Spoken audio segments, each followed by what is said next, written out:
بسم اللہ الرحمن الرحیم۔ آج سے تقریباً 1 صدی قبل اس امت پر بے یقینی کی کیفیت کو مسلط کیا گیا، اور ہمارے نفسیات کے ماہرین کہتے ہیں کہ یہ بچوں کے ساتھ بھی نہ کریں، کہ بچوں کو کہیں تم کچھ نہیں کر سکتے۔ جب آپ بچوں کو تانا دیتے ہیں تو وہ واقعی کچھ نہیں کر پاتے۔ تو اس لیے امت کو بے یقینی میں مبتلا کرنے کے لیے مغرب کی برتری کو ثابت کیا گیا، جگہ جگہ 2 نمبر دانشور بٹھا دیے، حتیٰ کہ ہماری عصری دانشگاہوں کے اندر فرنگی روحوں کے بے حس ڈھانچے مشرقیت کو گالی دینے لگے اور مغربیت کے قصیدے پڑھنے لگے، ان کی تہذیب اور تمدن کے گن گانے لگے اور اپنی تہذیب کو ڈیگریڈ کرنے لگے، اور دنیا کے سامنے یہ بات باور کی کہ یہ ناقابل تسخیر ہیں، ان کا مقابلہ نہیں ہو سکتا۔ یہ بے یقینی اس امت کو توڑ کے رکھ دیا۔ اقبال نے آج سے 100 سال قبل کہا تھا، سنے تہذیب حاضر کے گرفتار، غلامی سے بدتر ہے بے یقینی۔ اور اس امت کی نشأت کو، اس امت کی نہضت کو روکا گیا کہ نہیں تم مقابلہ نہیں کر پاؤ گے، اور یہ ماضی کے اندر بھی ہوتا رہا۔ قوم موسیٰ نے کہا تھا ہم تو مقابلہ کر نہیں سکتے، موت سے بدتر زندگی تھی، اور یہ بالکل ہتھیار پھینک چکے تھے۔ پھر حضرت موسیٰ آئے اور ان کو کھڑا کیا، ہمت دلائی، دریائے نیل کے کنارے آئے تو پھر اڑ کے کھڑے ہو گئے۔ چونکہ 12 قبیلے تھے تو کہنے لگے کہ ہم ایک ہی راستے سے نہیں گزریں گے، دشمن پیچھے چڑھا ہوا ہے اور یہ قوم اڑ کے کھڑی ہوگی ہے دریا نیل کے کنارے کہ نہیں ہم ایک سوراخ سے نہیں گزریں گے، ہمارے قبیلے الگ الگ ہیں، لہٰذا ہمارے لیے الگ الگ راستے بناؤ۔ قومیں جب نکبت میں رسوائی میں چلی جاتی ہیں تو یہی حال ہوتا ہے۔ وہ کسی نے کہا کہ ہم ایران کا ساتھ نہیں دے سکتے، وہ تو شیعہ ہیں، تو میں نے کہا کہ چلو آپ نیتن یاہو کا دے دو، وہ تو سنی ہے۔ اس حالت کے اندر نیل کے کنارے کھڑے ہیں اور اب بھی کہہ رہے ہیں کہ نہیں ہم ایک گلی سے نہیں گزر سکتے۔ 12 رستے بن گئے، 12 رستوں سے 12 قبیلے گزرے، ادھر وہ بالکل دوسرے کنارے کے قریب پہنچ گئے اور ادھر ان کا آخری آدمی دریا میں داخل ہو گیا۔ اب حکم ہوا دریا کو اب تو چلنا شروع ہو، اور یہ پھر پانی میں ڈوب رہے تھے اور یہ کنارے پہ دیکھ کے اپنے قاتل کو آنکھوں سے دیکھ رہے تھے۔ بڑا لطف آتا ہے جب قاتل کو مرتے ہوئے دیکھیں۔ آج کل بڑا مزہ آ رہا ہے، آج کل بہت خوشی ہو رہی ہے۔ یہ آج ہی مجھے کسی نے بھیجا کہ اسرائیل کے وزیر ثقافت نے ایک ہاسپٹل پہ کوئی میزائل لگا ہے اور اس کی کوئی دیوار گر گئی ہے، تو اس نے کہا کہ یہ انسانیت تو نہیں ہے۔ میں نے کہا جب تم نے بچوں کو بھی کھینچ کے نکالا تھا اور آکسیجن کی نالیاں بھی توڑی تھی اور بم برسائے تھے، ان کی رگوں کے اندر بھی سرخ خون دوڑتا تھا، وہ بھی انسان تھے، تم اتنی جلدی بھول گئے؟ تم نے 80,000 لوگوں کو پیس کے رکھ دیا اور آج تمہیں مزہ آیا؟ میاں ابتدائے عشق ہے، روتا ہے کیا؟ آگے آگے دیکھیے ہوتا ہے کیا؟ ابھی تو لطف آئے گا، ابھی تو تمہیں پتہ چلے گا کہ درد کیا ہوتا ہے۔ ابھی 1-2 ماہ قبل آئرن ڈوم کی کہانیاں یہ دانشور ہمیں سنا رہے تھے۔ وہ کہتے تھے وہاں چڑیا بھی اندر نہیں جا سکتی، لیکن پھر دنیا نے میزائل جاتے دیکھے، کیسا خوف زدہ کیا ہوا تھا۔ نہیں ناقابل تسخیر ہے، اس کا مقابلہ نہیں ہو سکتا۔ وہ آسمان سے اترے ہیں، کیوں ان کا مقابلہ نہیں ہو سکتا؟ خدا چاہے تو ممولے سے شہباز کو لڑا دے، وہ تو ابابیلوں سے ہاتھی مروا دیتا ہے۔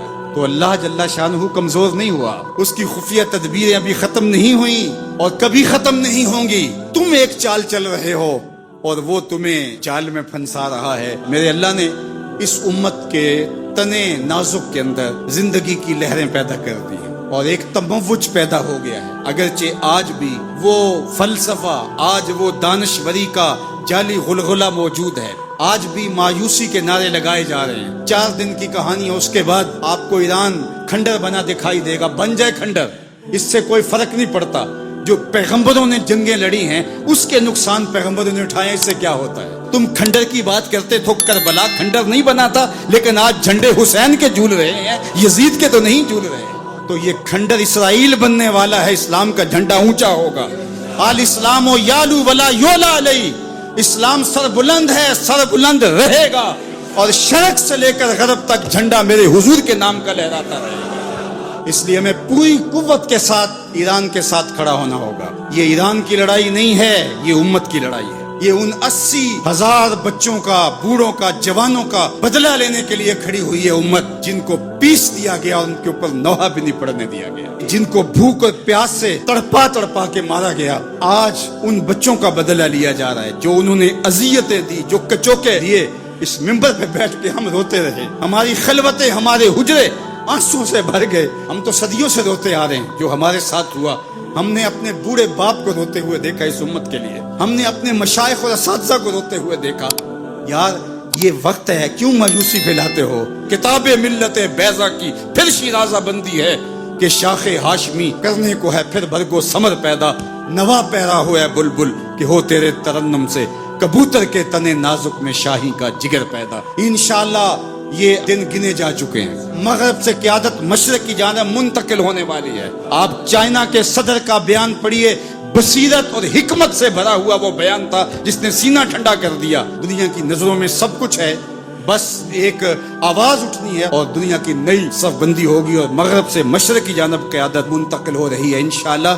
اور وہ وقت دور بھی نہیں ہے کہ انشاءاللہ اسلام کا جھنڈا پوری دنیا کے اوپر لہرائے گا اور مسلمان سر بلند ہوں گے. اور یہ بات ہم عرض کرنا چاہتے ہیں, پوری دنیا بھی اسرائیل کو مان لے, پاکستان کبھی تسلیم نہیں کرے گا انشاءاللہ. ہمارے بانی قائد اعظم محمد علی جناح نے کہا تھا کہ یہ امہ کے قلب میں گھسایا گیا خنجر ہے اور یہ مغرب کی ناجائز اولاد ہے, ناجائز ریاست ہے, کسی صورت کے اندر بھی ہم اس کو قبول نہیں کریں گے. آج یہ بات بھی سننے کو مل رہی ہے کہ شاید پاکستان ایران کے خلاف اپنے اڈے فراہم کر رہا ہے. ایسا کبھی نہیں ہوگا, یہ سوائے افواہ کی اور کچھ نہیں ہے. اللہ نے ہمیں یہ پچھلے دن جو عزت دی, جو وقار دیا انڈیا کے خلاف, ہم نے ناکوں چنے چبوائے ان کو, تو کیا ہم اس عزت کو خاک میں اپنے ہاتھوں سے ملا دیں گے؟